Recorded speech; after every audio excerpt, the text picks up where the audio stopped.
Man. We're fully NYCFC night owls right now.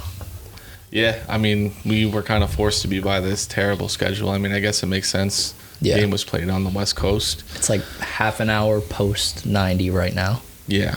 And, I mean, mixed feelings, mixed opinions, mixed everything right now. I think to have an away goal, I mean, that's obviously huge. Mm-hmm. But, you know, we needed to keep it closer, in my opinion. Yeah, I think during the game it felt a lot more doomsday than it really was. Like we talked before the game, and I think I mentioned like my perfect results, and probably everybody thinks the same thing, was like a 2-1 loss even.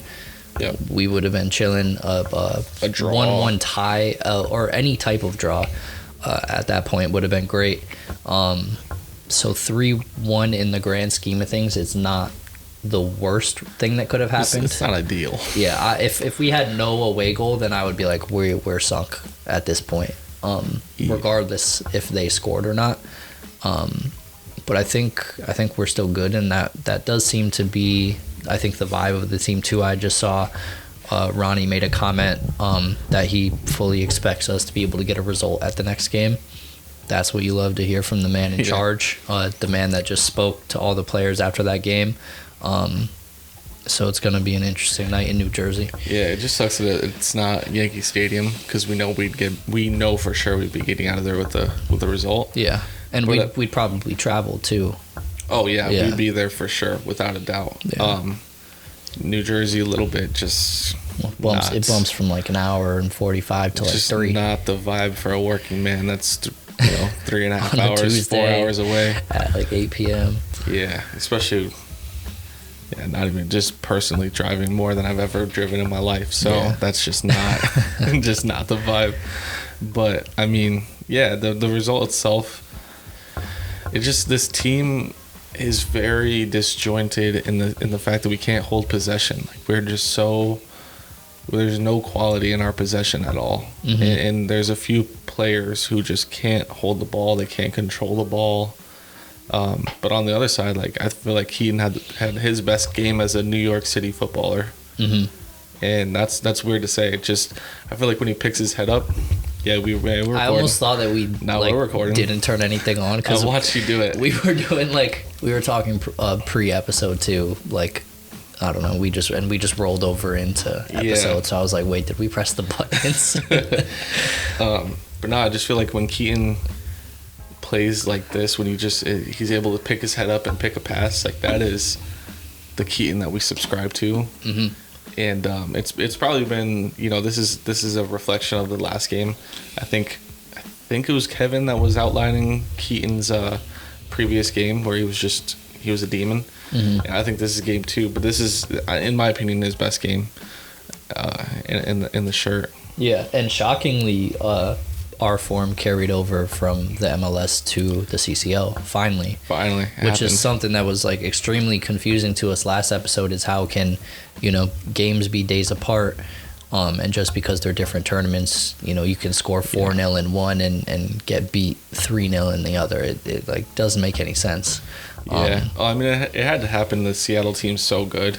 Yeah, they're really good. They're a good team. Like, they're insane. If we had to see these guys during our playoff run, it may not have worked out so well. They're insane. And I mean, our form from the MLS carried over. The refereeing kind of carried over as well. Yeah, and that's what you alluded to earlier of us being split on. For whatever reason, I'm bootlicking the referees on this one. Yep. Which is so out of character, but taking it from the man that took it from you, that's just not what you want to do in life. Yeah, no, it does. It feels dirty, but it should. I feel like even if I was on the no penalty side, like, I would rather just use this as an excuse to get into the Thiago Martins situation. That's exactly what I was gonna say. Is like, because it's so out of hand. He had a bad game, right? Mm-hmm. But I feel like it was just like everyone's reaction right now is just to pile onto it, and you don't need to. Without the penalty decision, he had a rough game, mm-hmm. and you can call him out for it for 2 bad performances in a row. Absolutely. And it shows even Callan's, not doing what he should because he's in the back of his mind probably thinking he's got to make up for Thiago. That's what I was on that first goal. Or he can't trust him to be like where he would assume somebody like Chanel would be. So getting off track a little bit, but with that first goal, I initially blamed Callens for it. Looking back at it now, it's two things. Malt gave up on the play entirely. Just if he actually tracks back instead of trots back, he probably has some type of, effect on that goal. But Collins doesn't switch off because he doesn't trust that Thiago's actually going to press the person with the ball. Yeah. And you're definitely not going to ask Thiago to switch all the way around and run behind your back to cover. So yeah. I mean, we also need a running counter of, in addition to points that refs have taken from us, a running counter of goals that are on Thiago's head. Yeah, but there's a few. We're like 3. I would estimate 3 at this point. Yeah, there's a few. I mean, there's enough. There's a hat trick, I guess. There's enough to make a case against him. Yeah, there's a. If it was cases, it'd have a lawyer sweating. But I mean, no, I was.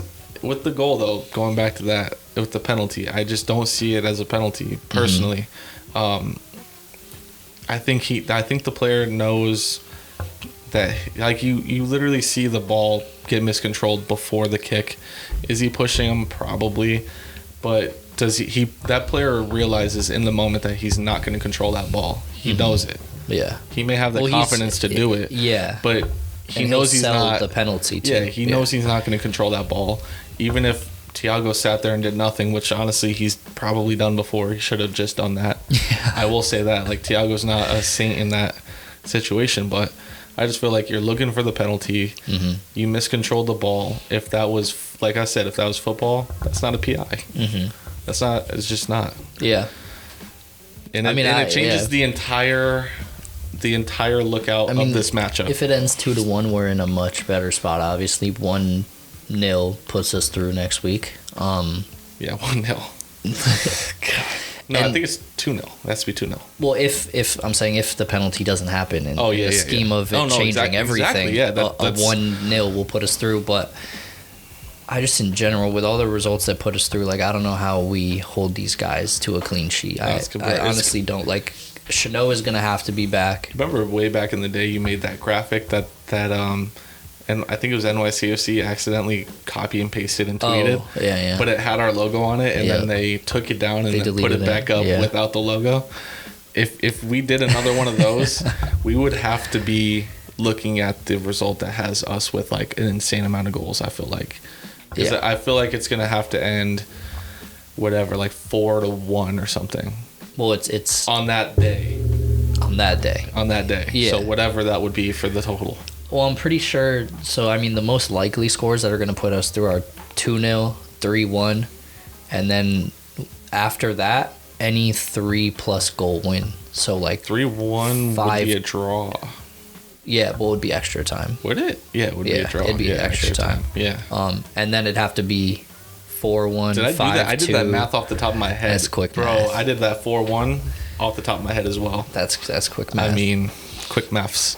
But all of which, after watching the game we just watched, seem impossible. Like, complete. Nah, like, we gotta be a different team. There were some triangles that Seattle team was creating and balls being played in. We had our moments too, though. Like, there was moments where I was like, oh, we might actually do something right here. Or Thiago with the magical feet towards the end. I thought he was just going to put in a finesse shot. Or Tati, to me, from my angle, looked like he canned that free kick right until it went past the crossbar. And Thiago, or not Thiago, I thought Santi and Tati were going to assault a fourth official, like, genuinely. Yeah. When they gave that penalty. Which those are men that we can't live without.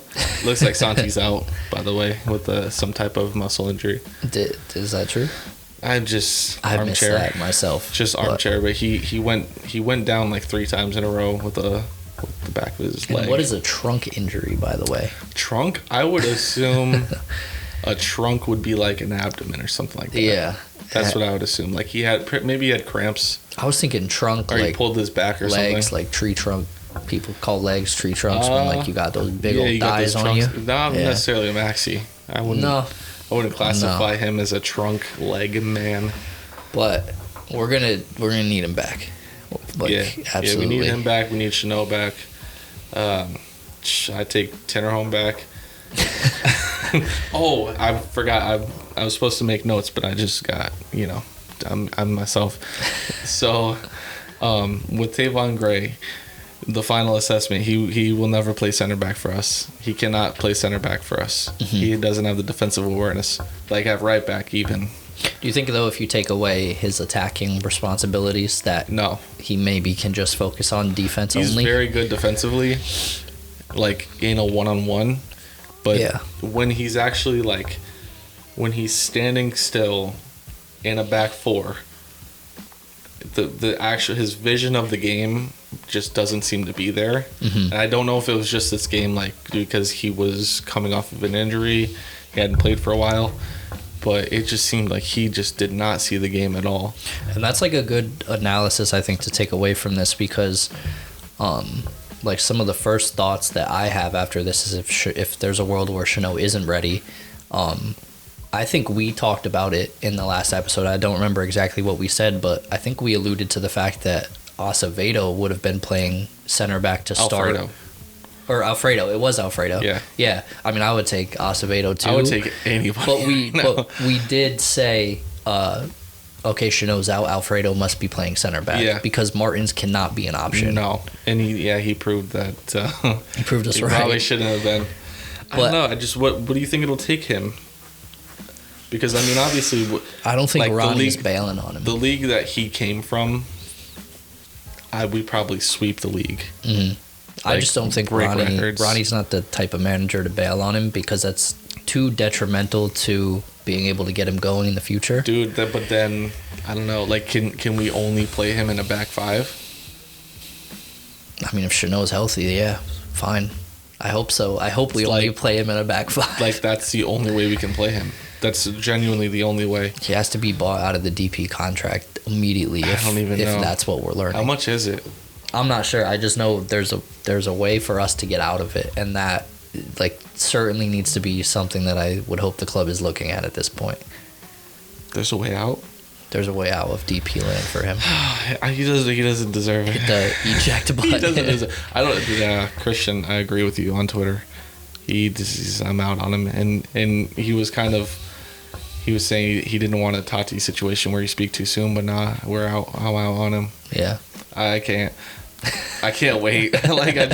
It's too crucial. You could take a striker going 7 games and not score, and it really is not that detrimental. It's kind of tough though, because it's just because it's the CCO. Because I don't think so. If it wasn't the CCO, we do realistically have time to wait to see what happens in the MLS. Yeah. But it's the fact that he's not performing in either. That's the problem. Is I'm saying over the span of 7 games, any competition, if Tati's not scoring, you can kind of deal with that, and as a team, hopefully score a goal to win. Yep. If you have somebody who consistently is making mistakes over the span of 7 games and is conceding goals, you can't recover from that. Yeah. It'd be very hard to. You'd have to have a lethal attack. Yeah. And we don't have that right now. Especially when that's the Ronnie system at its peak is built on defense. Yeah. You ship Matrita out because he's not getting back on defense the way you want to, who at the time is our highest transfer fee player in history. Yeah. It's I don't know, man. It's a tough result. It's a tough result to stay up on a late night to watch him play on a weekday. Yeah. Yeah, I mean, came home excited from work, man. Mm-hmm. It's a late game. It's tough to stay up for in our age. At our age. And yeah, you're turning 26 this weekend, right? Tomorrow? No, 2 days. Well, it is technically tomorrow. Turning 26. So 25. Oh, you can't be adding like that. It's crazy. So I guess this is the birthday special episode, because the next one won't be until give me the birthday gift, NYCFC, and at least get back into the game. Mm-hmm. Get back into it. Give me something to cheer for next week. That's all I ask for. Yeah. And I think to rest our thoughts on it, we believe. I believe that there's a chance. Ronnie believes that there's a chance, and if Ronnie does, then the players do too. And like my sentiment is we've come back from much worse than this. Maybe not scoreline wise, but definitely mentally. Thinking back to the Revs playoff game, thinking back to when the Timbers score in the dying seconds of a cup championship. We've come back from worse, and we're lucky that it's coming back to, I have to say, New Jersey, I guess. Like, are we really lucky for that? Not really, but at least it'll be in front of more of our fans than it was in Seattle. So, if you can show out, try to, and that's rich coming from us. Yeah. But, have to show support how we can. So. Absolutely. And I'm looking for a 4-1. A 4-1. 4-1. At Post90Pod on Twitter, on Instagram, everywhere you receive TikTok even. Yeah, it's blowing up over there. And then give us a sub here too. Early birthday gift to Justin. And a great gift to the show if you guys enjoy it. And yeah, we'll talk to you guys soon. Peace.